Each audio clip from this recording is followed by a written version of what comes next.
Chers amis lecteurs de Béat, voici un livre qui me paraît un des meilleurs instruments pour clarifier les idées parfois embrouillées que l'on se fait sur l'alchimie et l'hermétisme en général.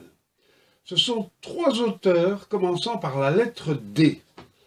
Nous avons intitulé ce livre « Défenseurs du paracelsusisme, Dorn, Duclos, Duval ». Ces trois auteurs ont écrit dans la deuxième moitié du XVIe siècle et ils ont en commun d'avoir un ton à la fois polémique, parce qu'il faut savoir que Paracelse, non seulement de son vivant mais aussi après son décès, a suscité en Europe des luttes incroyables en plusieurs camps, aussi bien en Allemagne qu'en France, dans toute l'Europe. En effet, à l'époque, la philosophie hermétique avait beaucoup plus d'importance qu'actuellement. Il faut savoir que, pour l'instant, nous imaginons toujours qu'un philosophe, c'est un peu un successeur de Descartes, de Jean-Jacques Rousseau, etc., et que chaque philosophe pense un peu ce qu'il veut, c'est de la philosophie personnelle.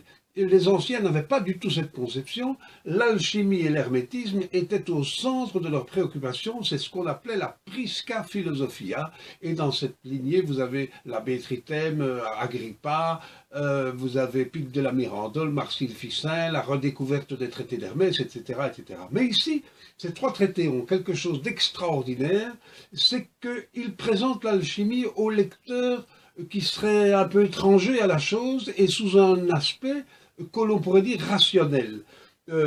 Gerhard Dorn défend la mémoire de Paracelse contre un médecin, théologien et philosophe qui s'appelait Éraste, qui est le nom grécisé ou hellénisé d'un certain Libère qui sévissait à Heidelberg et à Bâle, et il démontre à quel point ces accusations contre Paracelse sont totalement erronées.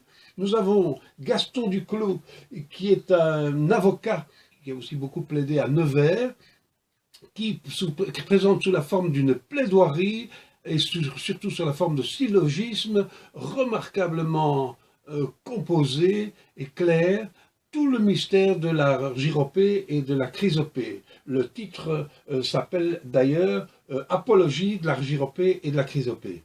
Et quant au livre de Robert Duval, dont l'auteur est un tout petit peu antérieur, Robert Duval, lui moins polémiste, a écrit de la vérité et de l'antiquité de l'art chimique.